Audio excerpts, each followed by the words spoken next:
Radio Germaine. Bonne journée, bon réveil. Bonsoir, bienvenue dans le 20h. Fréquence Média, l'émission média de Radio Germaine. Ne cherchez pas le réveil, vous avez la radio. Maxime Martinez.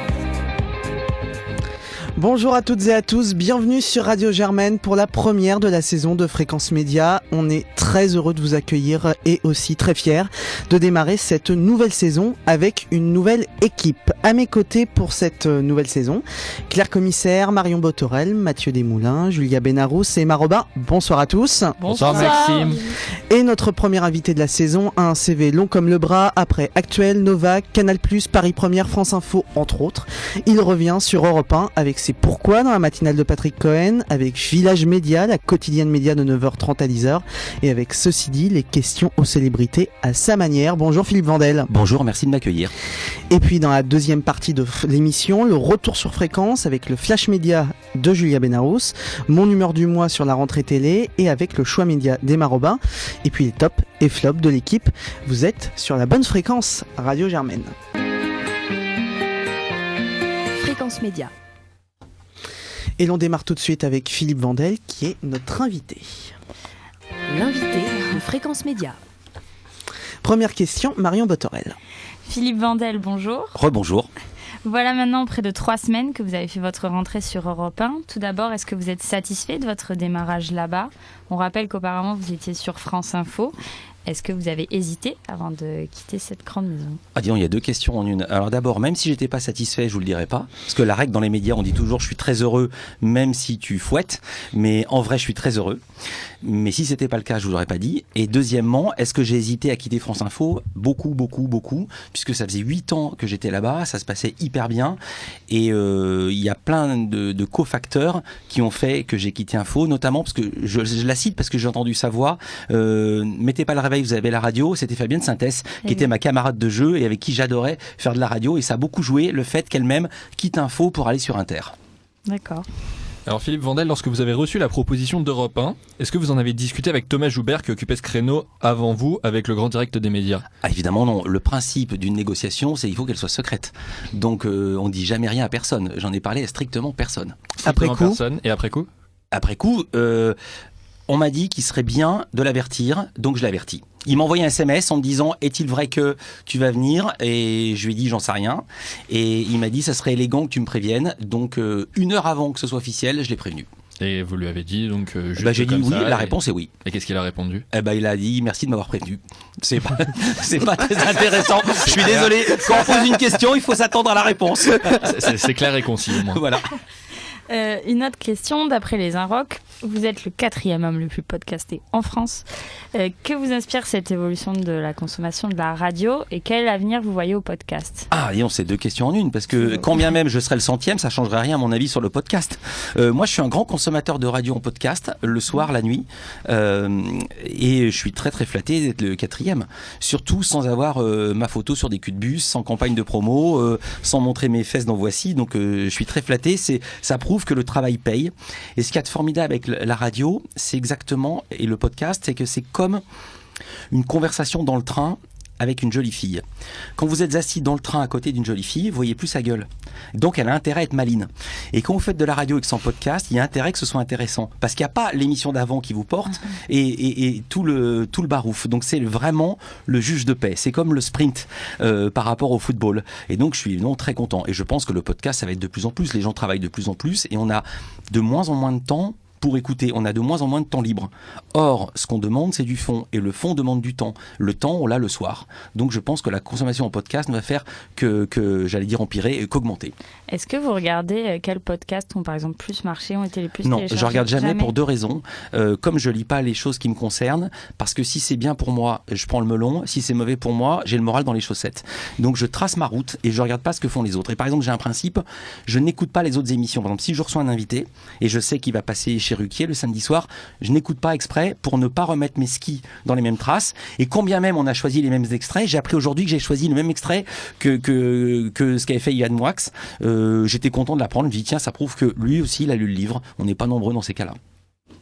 Je me permets de revenir sur Europe 1. Comment vous travaillez avec les autres journalistes de la radio ?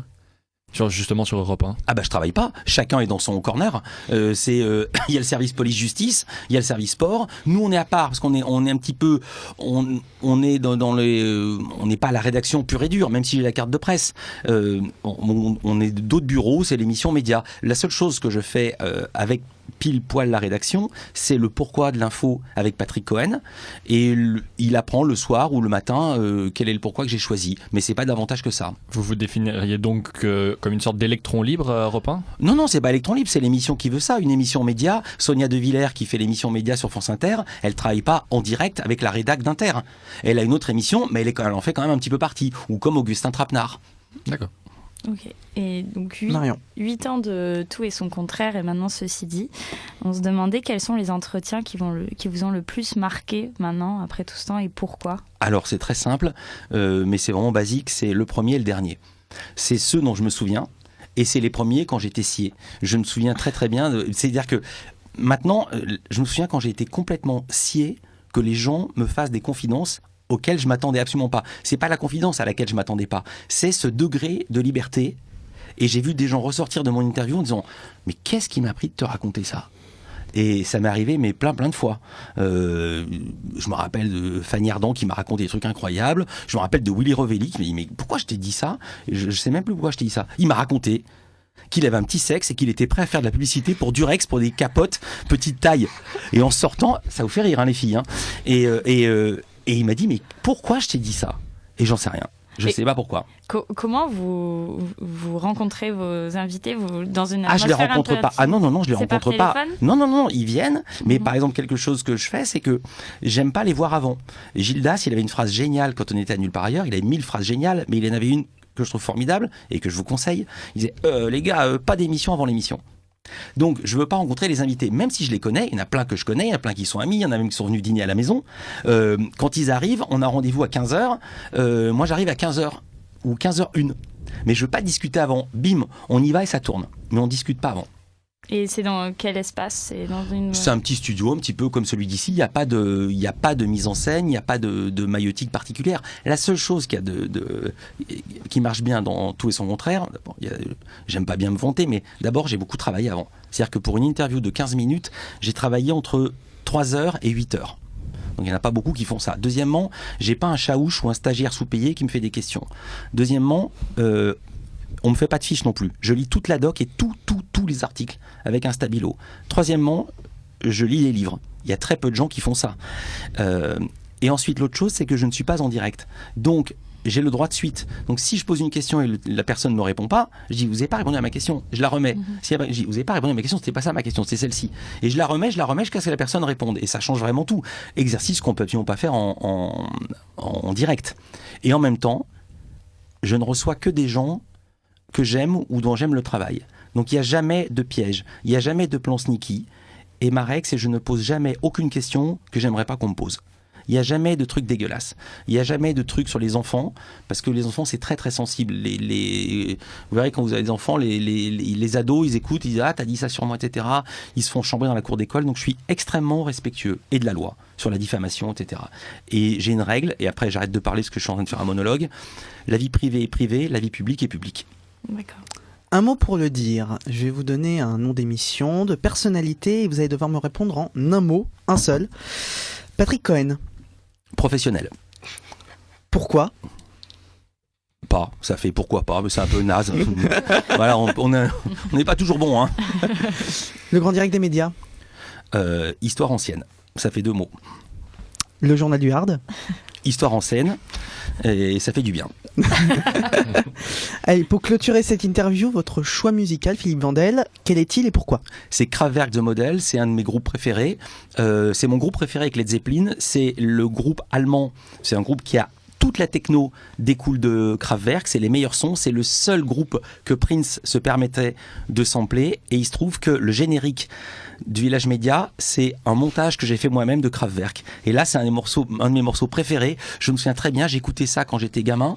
Et là, ça chante The Model, ça chante les mannequins. Et vous pouvez pas vous rendre compte de ça. Mais il disait, je suis un mannequin, je suis une star. Et je me disais, mais c'est impossible, jamais on connaîtra les noms des mannequins. À l'époque, c'était comme des choses et des pots de fleurs. Et ben non, c'est eux qui avaient raison. Kraftwerk, The Model, sur Radio Germaine.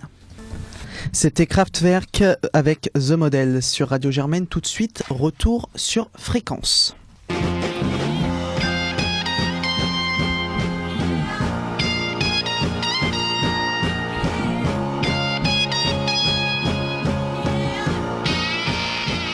La rentrée télé 2017-2018 a été marquée par un étonnant ennui. Peu de changements ou des changements dans la continuité. Qu'est-ce que tu en dis, Maxime ? Alors Marion, je vais être peut-être un peu excessif aujourd'hui, mais en cette rentrée, le seul, et je dis bien le seul véritable changement à la télévision, c'est celui-ci.